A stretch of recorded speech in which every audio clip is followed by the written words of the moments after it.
French President Emmanuel Macron on Saturday signed the official documents approving the applications of Finland and Sweden to become NATO members.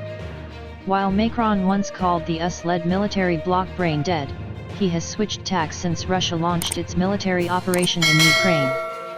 France's parliament approved the enlargement proposal earlier this month, after the two Nordic nations applied to join the alliance in May.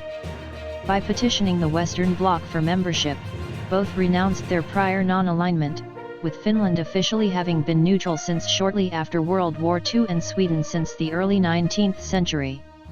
This sovereign choice of Finland and Sweden, two European partners, will make it possible to strengthen their security in the face of the current threat in their immediate neighborhood, read a statement from the Élysée Palace cited by the news agency AFP, with the threat in question presumably referencing Russia. While Moscow warned Sweden and Finland in May of serious military and political consequences should they go through with their bid for NATO membership, Kremlin spokesman Dmitry Peskov said that as Russia has no territorial disputes with either state, Moscow is relatively unperturbed by the prospect.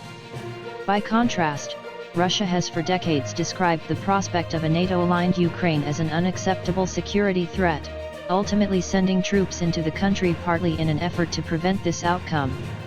If Ukraine had joined the alliance, its territorial claim over Crimea, which voted to join the Russian Federation in 2014, could have brought NATO into direct conflict with Russia. All of NATO's 30 members must ratify new additions to the alliance.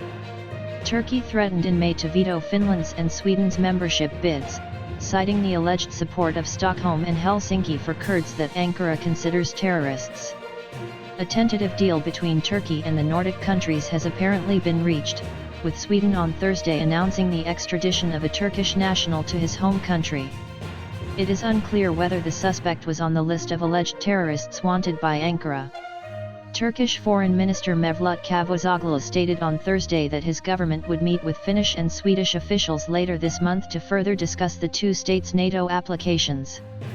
More than 20 of NATO's 30 members have now ratified the entry of Finland and Sweden. US President Joe Biden signed the official documents on Tuesday.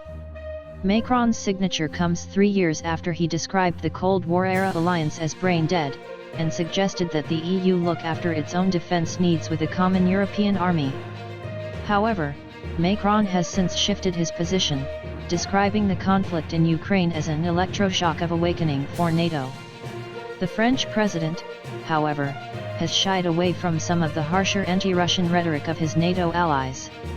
Although France has backed successive rounds of EU sanctions and sent arms to Ukraine, Macron told a French documentary crew in June that his goal is to help Ukraine to win, not to fight against Russia, let alone annihilate it, as he said that Anglo-Saxon leaders want to do.